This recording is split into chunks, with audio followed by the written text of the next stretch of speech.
Hey guys, good afternoon. Tommy Pistana with the Pistana Group. I hope you guys are well. Your week's off to a great start. Happy Tuesday. Sunny outside, a little windy, but I think it's going to push 80 degrees today, so that is good. Um, as you all know, we're in a hectic real estate market. I feel like that's all I talk about on here. But this is something we've never ever experienced, and I'm kind of starting to feel bad for those buyers out there. I've heard some crazy stories. I've been involved in a lot of them with homes going on the market. We're seeing 10, 15, 20, 30. I heard of one in Frisco, 79 offers on a home. As a buyer right now, you've got to be scared. You've got to be stressed. You don't know what to do. Hey, maybe you want to upsize your home. So you're starting to doubt yourself. Should we actually buy? Should we wait? Should we rent? What the heck we should do? So I figured I would jump on here real quick and just talk to you a little bit about some of the tips I think that will really work as we continue to go through this, what I call a unicorn market. Because guys, here's one thing, this isn't stopping. You can let people from the East and West Coast dictate prices and talk about the downfall and all that. It's not happening, especially anytime soon. So really all you can do is be prepared for it.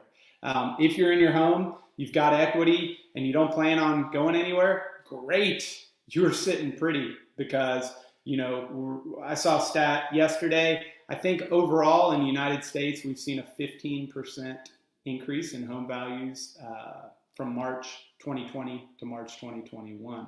In Texas, that number's even higher, which Texas historically, we don't see those increases. For the first time, we have out-of-state buyers dictating our prices, which is a little scary. Appraisals are no longer appraisals. The biggest difference, what we're seeing is list price or the starting price, and they're going up from there. So let's talk about a little bit what you can do. You buyers out there, again, I know you're freaking out. What the heck do I do? Looking all over social media, people are posting of their horror stories, what's happening. So let's talk about that. Number one, you've got to be prepared. Whether you're buying a house, you're buying a cup of lemonade, you're buying shoes, you got to be prepared, right? It starts with your lender. Make sure you get a qualified pre-approval. Also, talk with your lender about some creative things you could do, maybe with a different type of loan. Maybe look into a bridge loan. I know at Compass we offer a bridge loan. It takes a lot of the stress out of the buyer's shoes because we can go and purchase that home for them without them needing and taking the equity from their home to purchase that home. We will lend 100%. And there's a lot of lenders that do that, so definitely ask your lender about that. Lend 100%, that kind of takes the stress of timing, the selling, and the buying.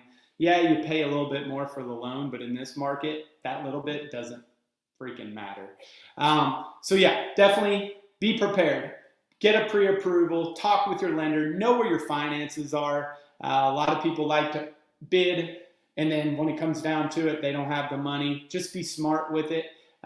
Because again, this market is tough and it's not changing. To go along with being prepared, number one would be flexible. And what I mean by that, so many people are tied to the sales price, right? As a seller, yes, you care about what's going in your pocket, right? What's the bottom line? How much money am I making? That is super important. But we live in a different world now. It's fast-paced. People are traveling all the time. They're working from home. They're working from their cars. They're working from overseas. Logistics is key. It's what I always joke with my clients about. It's not what they show you on HGTV.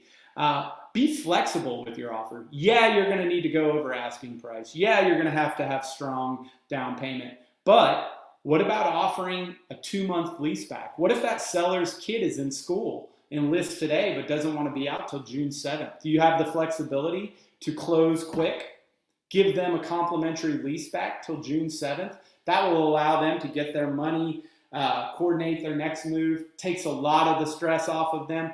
That is huge in the seller's eyes. And a lot of buyers don't look at that. They're just looking at money whipping the offer. Well, a lot of times, I can tell you from experience, I've My clients have not taken the highest offer. It's the flexibility of the offer.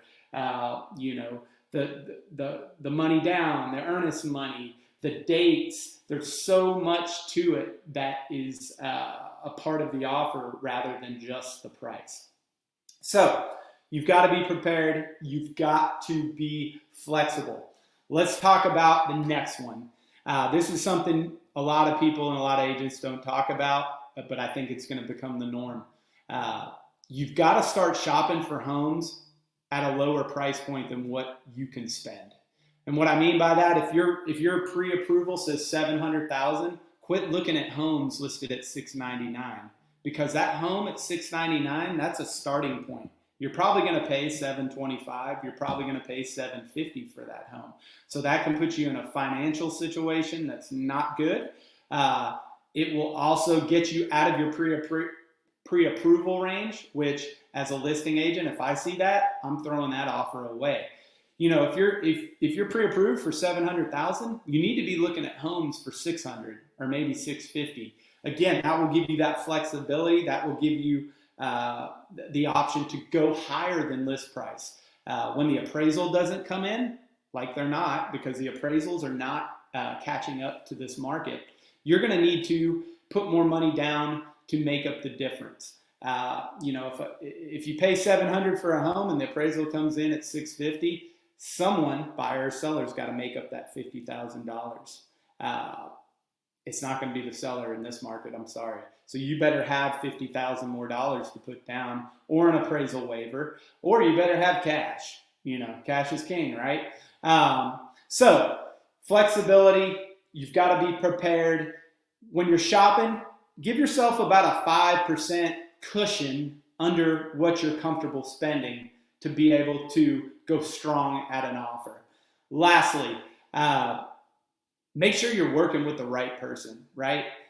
We live in a world now, everyone's a real estate agent, right? It's a unicorn market. But you're going to see that change very quickly, because what you're seeing is inventory is at significant all-time lows. There's not enough transactions out there right now for all these agents to stay in the business. I used this example a few weeks ago with my team. What if you were going to, you know, right out of college and you want to go sell cars, right, at the local Ford dealership? Let's say there's 200 cars on the lot, right? What if you're all pumped up, you walk in, you got your suit on, you know, your cheap tie, all of that. What if you sit down, or you walk in that day, 200 cars on the lot, oh, I'm going to sell every one of these.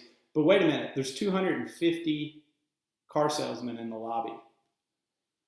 Are you going to make any money? You better be really damn good at what you selling cars.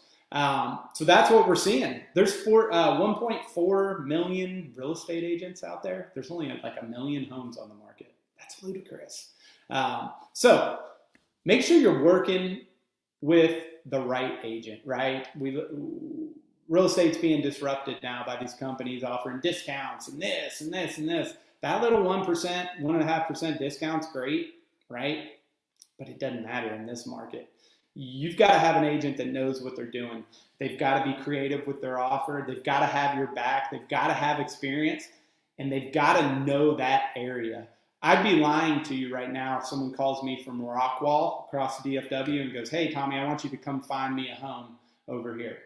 I'm not the best agent for them, and I'm a pretty damn good agent, but I'd be lying to them. Now, I know a lot of agents are just going to jump on that because they're treating clients like Zillow leads, but you know, make sure if it's your friend, I know that's a hard talk, or if it's the lunch lady, you know, who's a part-time agent, I know that's a hard talk, but if they are not experienced, if they don't know that local market like the back of their hand, you're not getting a house.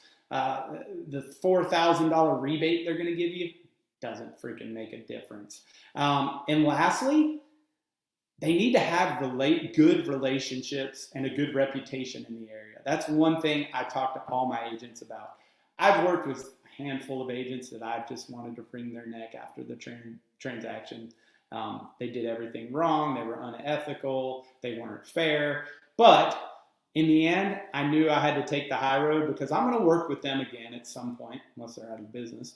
But, you know, so having a good reputation, knowing other agents in the area, the reputable ones, the ones that work for good companies, the ones that you know aren't going to play games, that's important. I mean, I'll be honest with you. As a listing agent, I've had properties where I've had multiple offers, but maybe 2 or 3 of the agents I know very well. They're professional, they're courteous, they do this for a living as their career. They're not going to play games. That is one of those intangibles that isn't just the list price. I don't care if you offer me $50,000 over, you know, how are you going to do it? How are you going to pay for it? And that's up to the agent to sell that.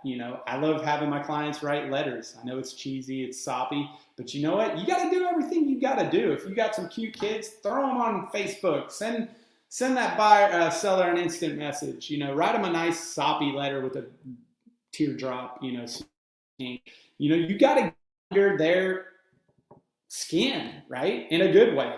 That can be a differentiator because we're not travel agents, right? You're to Vegas. This is the biggest financial, emotional decision of your life. You're going to raise your kids here. You're going to make memories. So you've got to have an agent that knows what the hell they're doing. So anyways, guys, just wanted to jump on here real quick. I love you. I appreciate you. If you ever have any questions about the market, I'm always happy to help. Our team at the Pistana Group, you can check out our new website at thepistanagroup.com. We got videos, blogs. We're always on there talking about this. You can follow us on Facebook, Instagram, and on YouTube as well. We're always launching new videos. But again, even if you're working with someone and you just have questions, message me. I'm happy to give some advice. I'm happy to talk to that agent, kind of tell them my experience. As you can probably tell, I'm super passionate about this. And trying to give back. So I'm just happy to help. This isn't a used car salesman pitch by any means. So you guys have a great rest of the week. Let's see, we're Tuesday. We're trucking along. The sun's out. Texas Rangers are playing. Baseball's back. How awesome is that? We're almost to the summer. So you guys have a great one. Again, I appreciate you. Have a great remainder of the week. Take care now. Bye.